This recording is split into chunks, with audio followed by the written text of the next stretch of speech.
ప్రపంచంలోనే అత్యధికంగా ఆయిల్ నిల్వలు ఉన్న దేశం ఏదో తెలుసా? సౌదీ అరేబియా కాదు, రష్యా అసలే కాదు, అది వెనిజులా. అవును, భూమి అడుగున లక్షల కోట్ల సంపద ఉన్న దేశం. కానీ ఇక్కడి విషాదమేంటో తెలుసా? ప్రజలు ఒక పూట బ్రెడ్ కోసం కిలోమీటర్ల కొద్దీ లైన్లో నిలబడాలి. చేతిలో కట్టల కొద్దీ డబ్బు ఉంది, కానీ దానికి విలువ లేదు. హాస్పిటల్స్ ఉన్నాయి, కానీ మందులు లేవు. ఒకప్పుడు లాటిన్ అమెరికా ప్యారిస్ అని పిలువబడ్డ దేశం ఈరోజు శరణార్థుల దేశంగా ఎలా మారింది? సంపద శాపంగా ఎలా మారుతుందో చెప్పే వెనిజులా కంప్లీట్ స్టోరీ ఈ వీడియోలో చూద్దాం. చివరి వరకు చూడండి, ఎందుకంటే ఇందులో ప్రతి దేశం నేర్చుకోవాల్సిన పాఠాలున్నాయి. వెనిజులా సౌత్ అమెరికా ఖండం ఉత్తర భాగంలో అందమైన కరీబియన్ తీరాన ఉంటుంది. 1920 దశకంలో ఇక్కడ అపారమైన చమురు నిల్వలు బయటపడ్డాయి. అప్పటి వరకు కేవలం వ్యవసాయంపై ఆధారపడిన ఈ దేశ తలరాత ఒక్కసారిగా మారిపోయింది. 1950 నుంచి 80ల మధ్య వెనిజులా అంటే ఒక రేంజ్ ఉండేది. ఆయిల్ రేట్లు పెరగడంతో దేశంలోకి డాలర్ల వర్షం కురిసింది. ప్రజల జీతాలు పెరిగాయి, అద్భుతమైన రోడ్లు, ఆధునిక నగరాలు వెలిశాయి. వెనిజులా కరెన్సీ చాలా బలంగా ఉండేది. ఆ సమయంలో చుట్టుపక్కల దేశాల వారు వెనిజులా వెళ్లి సెటిల్ అవ్వాలని కలలు కనేవారు. అంత రిచ్ నేషన్ అది. అయితే ఇంత సంపద మధ్య వెనిజులా ఒక ప్రమాదకరమైన తప్పు చేసింది. అదే కేవలం ఆయిల్ మీద ఆధారపడటం. ఆయిల్ వస్తోంది కదా అని వ్యవసాయాన్ని పట్టించుకోవడం మానేశారు. మ్యానుఫ్యాక్చరింగ్ టెక్నాలజీని నిర్లక్ష్యం చేశారు. చివరికి తినే తిండి, వేసుకునే బట్టలు కూడా వేరే దేశాల నుంచి ఇంపోర్ట్ చేసుకోవడం మొదలుపెట్టారు. ఆయిల్ అమ్మితే డబ్బులొస్తాయి, ఆ డబ్బుతో అన్నీ కొనుక్కోవచ్చు అనే అతి విశ్వాసమే వారి కొంప ముంచింది.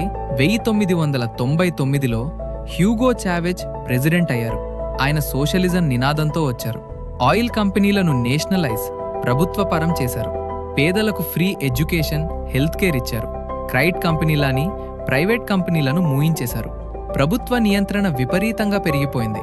ప్రజలకు మొదట్లో ఇవన్నీ బాగున్నాయి అనిపించినా దీర్ఘకాలంలో ఇది ఆర్థిక వ్యవస్థను దెబ్బతీసింది. చావేజ్ తర్వాత అవినీతి పెనుభూతంలా మారింది. ప్రభుత్వ చమురు సంస్థ PDVSAలోకి రాజకీయ నాయకులు జొరబడ్డారు.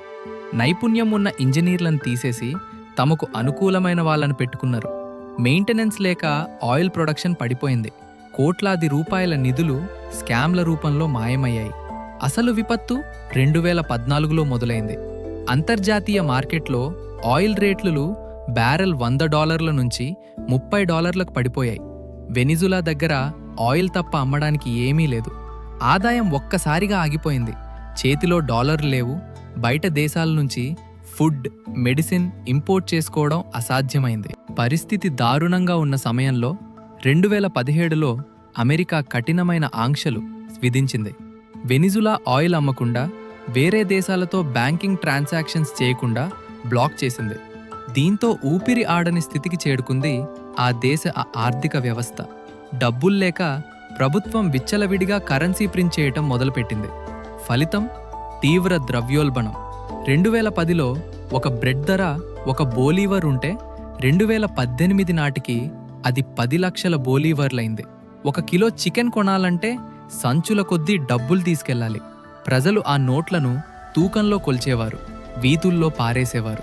కరెన్సీ పేపర్ కంటే టిష్యూ పేపర్ ఖరీదైనదిగా మారిపోయింది. క్లియర్ ప్రణశాను బాధితులు సామాన్య ప్రజలు. పిల్లలు ఆకలితో అలమటించారు. హాస్పిటల్స్ ఖాళీ అయ్యాయి.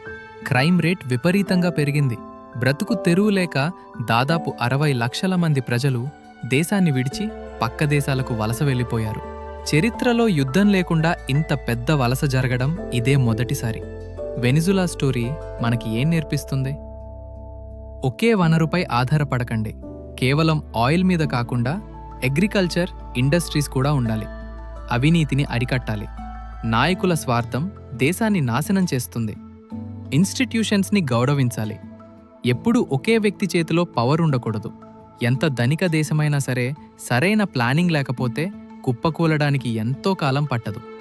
వెనిజులా పరిస్థితి వింటే మీకేమనిపించింది? మీ అభిప్రాయాన్ని కామెంట్స్లో చెప్పండి.